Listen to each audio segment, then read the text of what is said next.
সুপ্রিয় শিক্ষার্থী, আসসালামু আলাইকুম। আরিফস একাডেমির পক্ষ থেকে তোমাদেরকে জানাই শুভেচ্ছা। আশা করি তোমরা ভালো আছো এবং সুস্থ আছো। তো আজকে আমি তোমাদের গণিত বইয়ের পৃষ্ঠা নাম্বার 40-এর 5, 6 এবং 7 এই 3টি অঙ্ক সমাধান করে দিব। ঠিক আছে? তাহলে চলো শুরু করা যাক।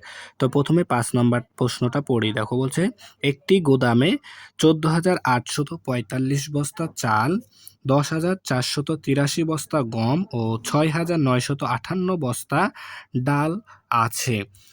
ওই গোদামে মোট কত বস্তা দ্রব্য আছে? ঠিক আছে? তাহলে মোট, তার মানে কি আমাদেরকে মোট যোগ করতে হবে। তাহলে দেখো আমরা লিখবো যে গুদামে গুদামে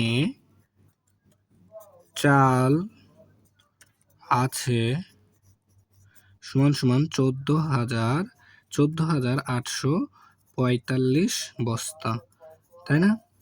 তারপরে দেখো আমাদের গম আছে, তাহলে গুদামে গম আছে সমান সমান কত বস্তা? দেখো 10,483 বস্তা, 10,483 বস্তা। ঠিক আছে? এখন ডাল আছে, তাহলে গোদামে ডাল আছে, তাহলে দেখো আমাদের ডাল আছে কত? 6,958 বস্তা, 6,958 বস্তা, তাই না? এটা কি আমাদের ডাল আছে। তাহলে এখন মোট কত বস্তা, তাই না? তাহলে এখন লিখবো যে যোগ করতে হবে, মোট বলেছে যেহেতু, তাহলে যোগ। ঠিক আছে না? তাহলে এখন যোগ করে দেখো, 5 আর 3 8, 8 8 16, 16 6, হাতে থাকে 1, তাহলে 8 আর 4 12, 12, 12 আর 5 17 আর 1 18, 18 8, হাতে থাকে 1, 9 আর 4 13, 13 আর 8 21, 21 আর 1 22, 22 এর 2, হাতে থাকে 2, 6 আর 4 10 আর 2 12, 12 2, হাতে থাকে 1, তাহলে 1 1 2 আর 1 3, তাই না? তাহলে 32,286 বস্তা, তাই না? তাহলে মোট দ্রব্য আছে, তাহলে লিখবো যে গুদামে মোট দ্রব্য আছে সমান সমান 32,286 বস্তা, তাই না? তাহলে এটা আমাদের উত্তর। তাহলে এখানে লিখবো কি উত্তর 32,286 বস্তা, তাই না? তাহলে আশা করি এটা তোমরা বুঝতে পেরেছো। আর দেখো 6 নাম্বার বলছে কি যে এমন একটি সংখ্যা নির্ণয় করি যা 3582 থেকে 3582 অর্থাৎ 3582 থেকে 475 বড়। ঠিক আছে? তাহলে বড় কথা বললে আমাদেরকে যোগ করে দিতে হবে এই দুইটা সংখ্যা। আর যদি বলতো ছোট, তাহলে দুইটা এটা থেকে বড়টা থেকে ছোটটা বিয়োগ করে দিলে হয়ে যেত। তো এখানে যেহেতু বলেছে আমাদের বড়, তাহলে এটা আমাদেরকে যোগ করতে হবে অঙ্কটা। ঠিক আছে? তাহলে লিখবো যে প্রথমে কি যে 3582 থেকে 3582 থেকে 475 বড় বড় সংখ্যাটি সমান সমান এটা আর এটা যোগ করে দেবো। ঠিক আছে? তাহলে 3582 যোগ 475। ঠিক আছে? তাহলে যদি এখন আমরা যোগ করি, দেখো 5 আর 2 7, 7 আর 8 15, 15 5, হাতে থাকে 1। ঠিক আছে? তারপরে 4 আর 5 9 আর 10 0, হাতে থাকে 1, 3 আর 1 4, তাহলে 4057। তাহলে এটা আমাদের উত্তর। তাহলে আমরা এখানে লিখে দেবো যে উত্তর 4057, তাই না? তাহলে আশা করি এটা বুঝতে পারলা তোমরা। ঠিক আছে? এরপরে চলো আমরা তাহলে 7 নম্বরটা সমাধান করি। তাহলে 7 নম্বরটা দেখো বলছে এখানে 6টা সংখ্যা দেওয়া আছে, অঙ্ক দেওয়া আছে। ঠিক আছে? 6টা অঙ্ক দেওয়া আছে। বলছে অঙ্কগুলো মাত্র একবার ব্যবহার করে, তাহলে অঙ্কগুলো মাত্র একবার ব্যবহার করে গঠিত, ঠিক আছে?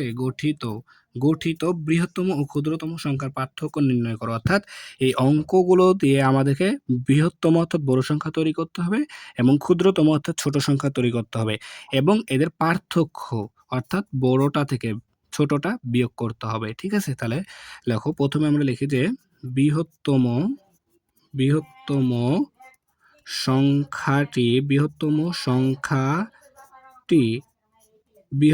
সংখ্যাটি তাহলে বৃহত্তম সংখ্যা অর্থাৎ বড় থেকে ছোট সাজাতে হবে। তাহলে 8 8 6 6 5 5 4 4, তারপরে দেখো 3 3, তারপরে 0, তাই না? এরপরে সেম ভাবে আমরা ক্ষুদ্রতম সংখ্যা তৈরি করব।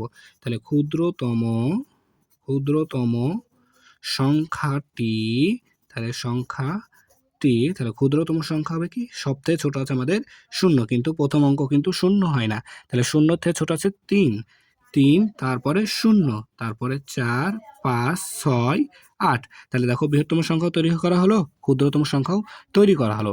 এখন এদের পার্থক্য, অর্থাৎ এই বড়টা থেকে ছোটটা বিয়োগ করে দেবো, তাহলে কিন্তু আমাদের পার্থক্যটা চলে আসবে। তাহলে পার্থক্য যখন বলবে তখন আমাদেরকে বিয়োগ করতে হবে, ঠিক আছে।